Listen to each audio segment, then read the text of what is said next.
Online classes में गट्टू चिंकी की शैतानियां। Corona virus की वजह से सारे स्कूल और कॉलेजेस बंद हो चुके थे। स्कूल बंद होने की वजह से गट्टू और चिंकी के ऑनलाइन क्लास शुरू हो गए थे। गुड मॉर्निंग बच्चों, 2 महीने बाद आप सबको देखकर बड़ा अच्छा लगा। स्कूल शुरू होने तक हम ऐसे ही ऑनलाइन पढ़ेंगे। आप लोग अपने अपने माइक्स म्यूट रखना, कैमरा ऑन रखना और ध्यान लगाकर पढ़ना, क्योंकि कोई सो गया तो मैं यहाँ से चौक फेंक कर जगा नहीं सकता। ऐसा कहकर मिश्रा सर हंसने लगते हैं और पढ़ाना शुरू करते हैं। गट्टू और चिंकी ऑनलाइन क्लास में मन लगाकर पढ़ते हैं। इस प्रकार 2-3 दिन गट्टू और चिंकी का इंटरेस्ट बना रहा, लेकिन दोनों धीरे धीरे ऑनलाइन क्लास में बोर होने लगे और ऑनलाइन क्लास में शैतानियां करने लगे। चिंकी, मैं बोर हो गया हूँ। मैं भी। चलो थोड़ी मस्ती करते हैं। गट्टू चिंकी, क्या बात कर रहे हो तुम दोनों? सर, हमें आपकी आवाज नहीं आ रही। आप क्या कह रहे हो? क्या बात कर रहे हो?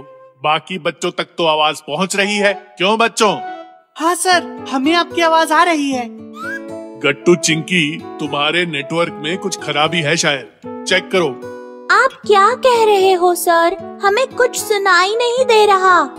ऐसा कहकर गट्टू चिंकी एक दूसरे की तरफ देखकर हंसने लगते हैं। पीछे मम्मी खड़ी थी, वो दोनों की हरकतें देख रही थी। दूसरे दिन जब ऑनलाइन क्लास शुरू हुई तो फिर से गट्टू और चिंकी की शैतानियां शुरू हो गईं। आज भी मिश्रा सर को परेशान करते हैं। हाँ हाँ, क्यों नहीं।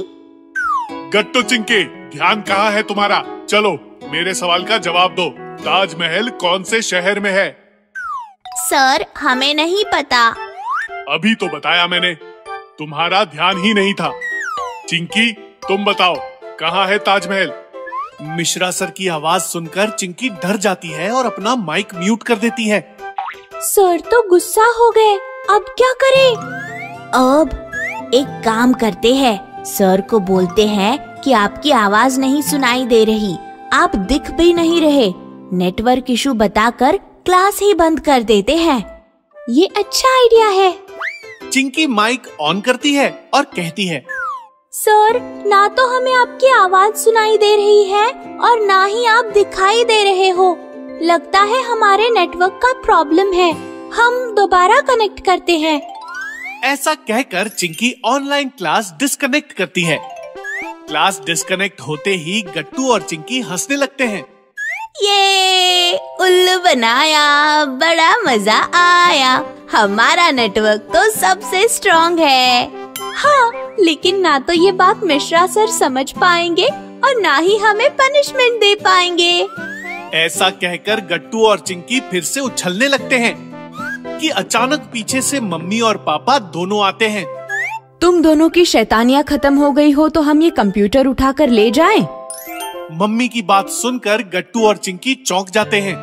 मम्मी पापा, आप ये कंप्यूटर कहाँ ले जा रहे हो? ये तो ठीक है, इसमें कोई बिगाड़ नहीं है। बिगाड़ कंप्यूटर में नहीं, तुम दोनों के दिमाग में है। इसलिए पढ़ाई छोड़कर दोनों शैतानियां करने में लगे हो। और इसीलिए अब हम ये कंप्यूटर किसी गरीब बच्चे को देने जा रहे हैं, जो कंप्यूटर ना होने के कारण ऑनलाइन क्लास अटेंड नहीं कर पा रहा। और एक बात, तुम दोनों की सारी शैतानियां हम मिश्रा सर को फोन करके बताने वाले हैं। आप खड़े क्या हो, उठाओ कंप्यूटर। पापा मम्मी का रवैया देखकर गट्टू चिंकी को अपनी गलती का एहसास हो जाता है और वो माफी मांगने लगते हैं। सॉरी मम्मी पापा, हम आगे से ऐसा नहीं करेंगे। ध्यान लगाकर क्लास अटेंड करेंगे, कोई शैतानी नहीं करेंगे। पर प्लीज आप ये कंप्यूटर ना ले जाना और ना ही मिश्रा सर से हमारी कंप्लेंट करना। ऐसा कहकर दोनों रोने लगते हैं तो पापा कहते हैं, बच्चों, पहले ही कोरोना से पूरा देश परेशान है। स्कूल बंद होने की वजह से तुम्हारा नुकसान हो रहा है और ऐसे में तुम्हारे टीचर तुम्हें पढ़ाने का प्रयास कर रहे हैं, तो तुम्हें उनका साथ देना चाहिए कि उनकी मुश्किलें बढ़ानी चाहिए। तुम्हारे पास सारी सुविधाएं हैं, फिर भी तुम्हारा ऐसा बर्ताव है। और उधर बेचारे गरीब बच्चे पढ़ना चाहते हैं तो ना उन्हें कोई पढ़ा रहा है और ना ही ऑनलाइन पढ़ने की कोई सुविधा उनके पास है। इसीलिए तुम्हारे पास जो है उसकी कीमत करो और ध्यान से पढ़ो। हम आप दोनों की बात समझ गए हैं। अब हम शरारतें नहीं करेंगे। फिर क्या, चिंकी फिर से कंप्यूटर पर ऑनलाइन क्लास कनेक्ट करती है और दोनों मन लगाकर पढ़ने लगते हैं। स्कूल का होमवर्क। बहुत समय पहले किसी शहर में 8 साल का शिवम अपने मम्मी पापा के साथ रहता था। शिवम को खेलना और घूमना बहुत अच्छा लगता था। इस सब में वो हमेशा स्कूल के होमवर्क को टाल देता था। मम्मी, स्कूल का होमवर्क मैं कल करूँगा। और जिस दिन स्कूल में टीचर होमवर्क चेक करती थी, उस दिन वो कोई ना कोई बहाना लगाकर स्कूल की छुट्टी कर लेता था। मम्मी, मेरा पेट बहुत दर्द कर रहा है, मैं आज स्कूल नहीं जा सकता। ठीक है शिवम, आज तुम घर पर ही आराम करो। ऐसे ही बहुत दिनों से चल रहा था।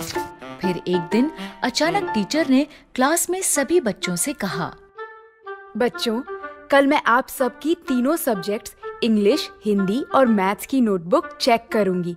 इसलिए कल सभी बच्चे अपनी नोटबुक्स लेकर आएंगे। Okay teacher. शिवम का दोस्त अंकित जानता था कि शिवम की कोई भी नोटबुक कंप्लीट नहीं है। उसने शिवम से कहा, शिवम, अब तुम क्या करोगे? तुम्हारी तो किसी भी सब्जेक्ट की नोटबुक कंप्लीट नहीं है। मुझे पता है और इसलिए मैं कल स्कूल नहीं आऊँगा। क्या? हाँ। और फिर हमेशा की तरह शिवम अगले दिन पेट दर्द का नाटक करने लगा। मम्मी, मेरे पेट में बहुत दर्द हो रहा है। आज फिर से? चलो ठीक है, तुम आज भी घर पर आराम करो। इस तरह शिवम की स्कूल से छुट्टी हो गई। स्कूल में टीचर एक एक कर सभी बच्चों की नोटबुक्स चेक कर रही थीं। तभी टीचर ने अपनी घड़ी में देखा कि स्कूल की छुट्टी का समय हो रहा है।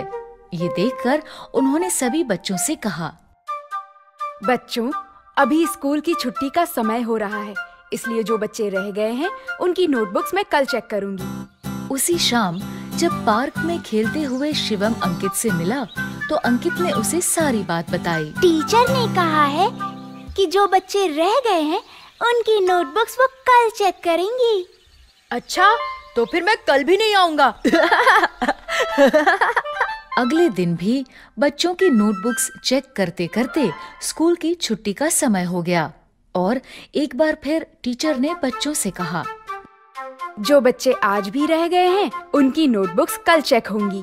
इस बार भी अंकित ने शिवम को ये बता दिया, आज भी छुट्टी का समय हो गया, इसलिए टीचर ने कहा है कि बाकी बच्चों की नोटबुक्स वो कल चेक करेंगी। अच्छा, मतलब मुझे कल भी छुट्टी करनी पड़ेगी। ऐसे ही 3 दिन और बीत गए। टीचर 3 दिन तक नोटबुक चेक करती रही और शिवम कोई ना कोई बहाना लगाकर स्कूल की छुट्टी करता रहा। छठे दिन जब शिवम ने बहाना लगाने की कोशिश की तो मम्मी ने उसकी बात नहीं मानी और गुस्से में उससे कहा, मैं तुम्हें 6 दिन से देख रही हूँ। तुम तबीयत का बहाना बनाते हो और छुट्टी हो जाने पर सारा दिन दोस्तों के साथ खेलते हो। इसलिए आज तो तुम्हें स्कूल जाना ही पड़ेगा। लेकिन मम्मी, मेरा पेट बहुत दर्द कर रहा है। तुम चुपचाप स्कूल जाते हो या मैं तुम्हारे पापा को बुलाऊं? शिवम को अपने पापा से बहुत डर लगता था, इसलिए वो स्कूल जाने के लिए तैयार हो गया। ठीक है मम्मी, मैं स्कूल जाता हूँ। शिवम तैयार होकर स्कूल पहुंचा। क्लास में जैसे ही टीचर की नजर उस पर पड़ी, टीचर ने उससे कहा, शिवम, तो आज तुम स्कूल आ ही गए। मैं बहुत दिनों से तुम्हारा ही इंतजार कर रही थी। अब जल्दी से अपनी सभी नोटबुक्स लेकर मेरे पास आओ। आज मैं तुम्हारी नोटबुक्स चेक करूंगी। ये सुनकर शिवम बहुत डर गया। वो डरते डरते खड़ा हुआ और बोला, टीचर, आज मैं नोटबुक्स लाना भूल गया। क्यों? तुम्हें पता था ना कि मैं सबकी नोटबुक्स चेक कर रही हूँ, फिर तुम नोटबुक्स लाना कैसे भूल गए? Sorry teacher. तुम कल नोटबुक्स लेकर जरूर आना और भूल कर भी कल स्कूल की छुट्टी मत करना। Okay teacher. टीचर की डांट सुनकर शिवम समझ गया था कि अब कुछ भी करके उसे अपनी नोटबुक्स कंप्लीट करनी ही पड़ेगी। उसने अपने दोस्त अंकित से कहा, अंकित, क्या तुम मुझे अपने तीनों सब्जेक्ट्स की नोटबुक्स दे सकते हो? क्यों? तुम मेरी नोटबुक्स का क्या करोगे? टीचर ने तो तुम्हें तुम्हारी नोटबुक्स लाने के लिए कहा है। मैं जानता हूँ, लेकिन मेरी नोटबुक्स कंप्लीट नहीं है, इसलिए मैं तुम्हारी नोटबुक से देखकर अपनी नोटबुक्स कंप्लीट करूँगा। तुम्हें ये सब करने की क्या जरूरत है? तुम हमेशा की तरह स्कूल की छुट्टी कर लेना। नहीं, मुझे लगता है अब मैं इस काम को और नहीं टाल सकता, इसलिए अब मुझे ये काम करना ही पड़ेगा। पर तुम कल सुबह तक तीनों नोटबुक्स कैसे कंप्लीट करोगे? पता नहीं, लेकिन अब होमवर्क करना पड़ेगा। अंकित ने शिवम को अपनी नोटबुक्स दे दी। शिवम अपने घर पहुंचा। वो सीधा अपने कमरे में गया और काम करने बैठ गया। वो सारा दिन और सारी रात लगातार काम करता रहा और सुबह होते होते उसने तीनों नोटबुक्स कंप्लीट कर ली। काम पूरा होने पर उसने चैन की सांस ली। आखिरकार तीनों नोटबुक्स का काम कंप्लीट हो ही गया। अब मैं बिना किसी डर के स्कूल जा सकता हूँ। अगले दिन वो तीनों नोटबुक्स लेकर स्कूल पहुंचा। क्लास शुरू होते ही सबसे पहले टीचर ने शिवम से कहा, शिवम, अपनी नोटबुक्स लेकर मेरे पास आओ। शिवम तीनों नोटबुक्स लेकर टीचर के पास गया। सारी रात ना सोने की वजह से वो बहुत थका हुआ था। उसकी आंखें भी लाल हो गई थी। लीजिए टीचर, मेरी नोटबुक्स। टीचर ने शिवम का थका हुआ चेहरा देखा तो वो समझ गई कि उसने ये नोटबुक्स सारी रात जागकर कंप्लीट की है। उन्होंने शिवम को समझाते हुए कहा, मैं जानती थी कि तुम्हारी नोटबुक्स कंप्लीट नहीं है। इन नोटबुक्स को तुमने सारी रात जागकर कंप्लीट किया है, इसलिए थकान के कारण तुम्हारी आंखें इतनी लाल लग रही हैं। शिवम, इसलिए कहते हैं कि हमें अपना सारा काम साथ साथ करना चाहिए, ताकि बाद में हम सारा काम एक साथ करने की मुसीबत से बच सके। ये बात तुम हमेशा याद रखना कि टालने से कभी भी कोई काम खत्म नहीं होता है, बल्कि और बढ़ जाता है। शिवम टीचर की बात समझ गया। उसने कहा, सॉरी टीचर, अब से मैं सारा काम साथ साथ ही करूँगा और कभी किसी काम को कल के लिए नहीं टालूंगा। इस तरह शिवम की हर काम को टालने की आदत छूट गई और वो हर काम समय पर करने लगा। अगर आपको हमारी वीडियोस पसंद आ रहे हैं तो इन्हें लाइक करें, कमेंट करें और सब्सक्राइब करें